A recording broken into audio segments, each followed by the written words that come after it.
Their bravado is loud, their fear is louder, but nothing silences lies like the facts. Watch this. Here we go again. Another Senate hit job dripping with lies and partisan venom. Watch as they twist facts, smear Trump, and clutch pearls over imagined threats that only exist in their delusional D.C. bubble. Senator White House. Thank you very much. Attorney General Bondi was clearly an engaging witness. She was also clearly the twice elected Attorney General of her home state. And she said a lot of the right things. But the question for me that she faced was, if Trump asked her to do something illegal or unconstitutional, would she be capable to say no? That was the key question for me. And what I noticed as she testified here is that whenever she got into an area where there was a Trump sensitivity, it was like watching a plane fly into the Bermuda Triangle and all the navs and comms go suddenly haywire. During her hearing, she refused to acknowledge that President Trump lost the 2020 election. And we've just heard in the Budget Committee, the OMB director claimed that it was rigged. So this is a recurring theme in Trump land. She claimed there was a peaceful transfer of power in 2021, part of the effort to erase January 6th. She refused to agree that there is presently no predication to investigate Special Counsel Jack Smith or Chair Liz Cheney. She defended Kash Patel, claiming, "I don't believe he has an enemies list," except that Patel had posted the list to social media with the caption, and I'm quoting his caption here, "Names named, roadmap unveiled, the manhunt starts tomorrow." If that's not an enemies list, I do not know what is. Will she be a restraint on this character if he becomes the FBI director? This guy also posted a video on social media showing him taking a chainsaw to members of his enemies list. Reposted by Kash Patel. We already see DOJ's independence under attack. People are being cleared out for doing assigned work that their senior members had told them they had to do. Career section chiefs at ENRD, the people with the skills to push back against polluters, have been reassigned or suspended to make it easier for polluters to violate environmental laws. It is getting to be a strange and dangerous time. Just one example was the Trump pardons of the violent offenders January 6th, which we were told would be hard to believe, even absurd, wouldn't happen. We were told that Republican senators were against it for people who assaulted cops, threw stuff at cops, broke down doors, broke windows.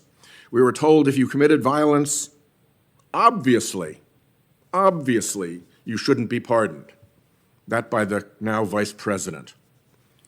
We were told that he's going to focus on all the people who didn't commit any violence. And we were told that when you pardon people who attack police officers, you're sending the wrong signal. But despite all of that, that is precisely what he did. He now has an army on the streets of people who have proven themselves willing to commit political violence at his behest, while also pulling back security protection for his perceived enemies. How violent are the people he pardoned? Well, it hasn't been long since the pardon, and one's already been arrested. Another has been killed in a shootout in an armed confrontation with police officers. One already incarcerated for an armed standoff with police was pardoned while in prison. This is not normal.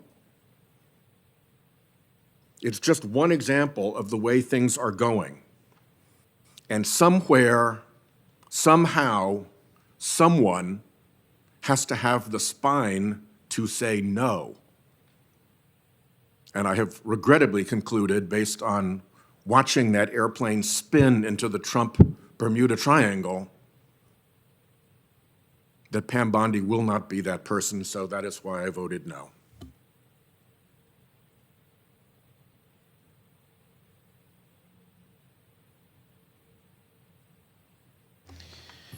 Thank you, Chairman Grassley.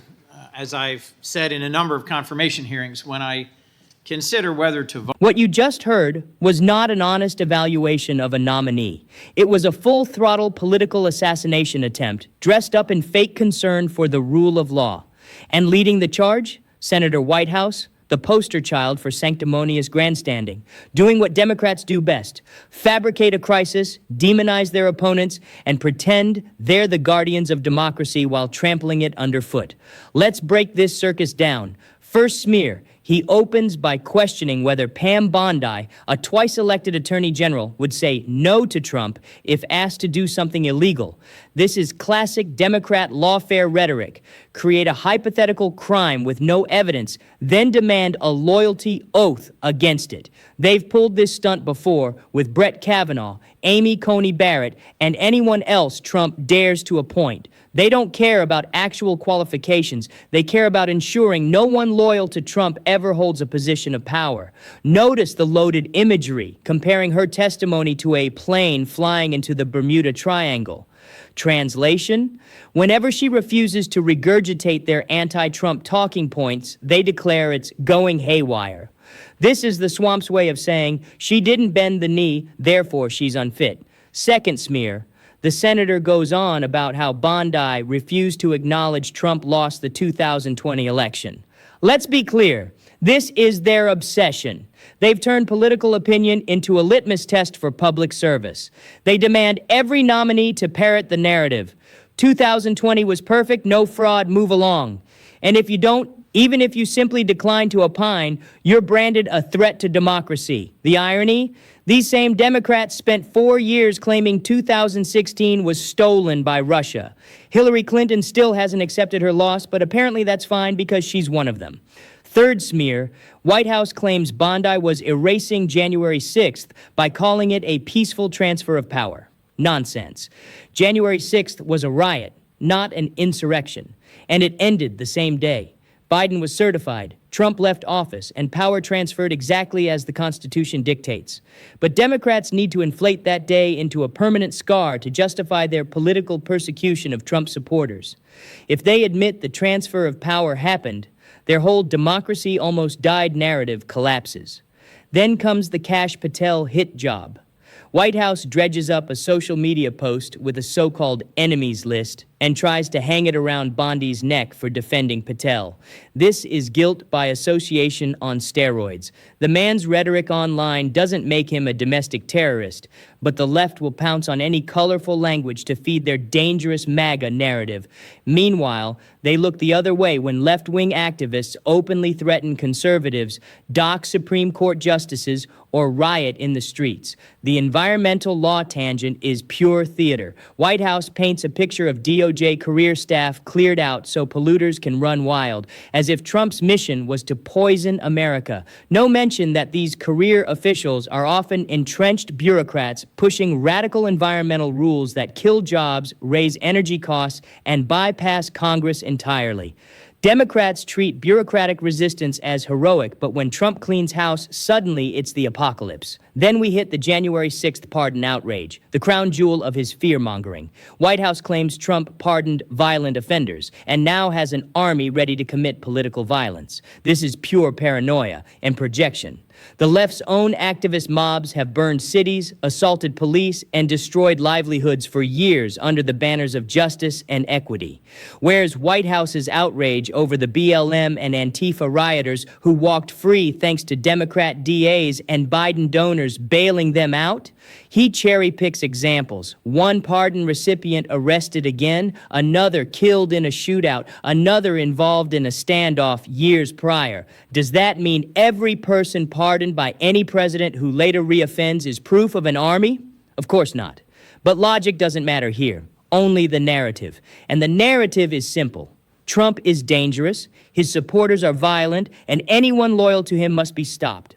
White House wraps it all in faux concern about spine. What he really means is, will you resist Trump's agenda if it threatens our hold on power? His answer, his entire performance, is a warning shot to anyone considering serving under Trump 2.0. If you're loyal to him, we will destroy you.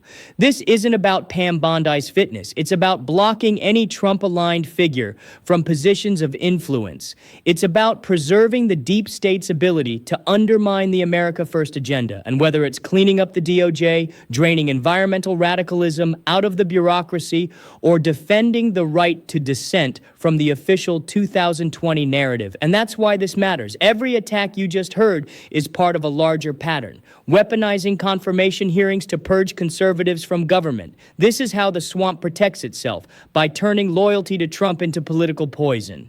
But here's the kicker. The more they do it, the more obvious their fear becomes. And fear means they know Trump is coming back. What White House delivered here wasn't oversight. It was a propaganda broadcast aimed at kneecapping Trump and anyone willing to serve him. They manufactured hypotheticals, twisted social media posts, and inflated January 6th into an eternal bogeyman to justify their witch hunts. They ignored their own hypocrisy on election denial, political violence, and partisan abuse of government power. And they did it all under the guise of protecting democracy. The same democracy they're actively trying to control by silencing half the country. Pam Bondi's real crime in their eyes? She refuses to be their puppet. That alone makes her dangerous, not to America, but to the entrenched elite desperate to keep Trump out of the White House. If you're sick of these partisan smear trials and the lies they feed America, hit like, share this video, and subscribe. Let's keep exposing the swamp's games and make sure the truth blasts through their propaganda wall.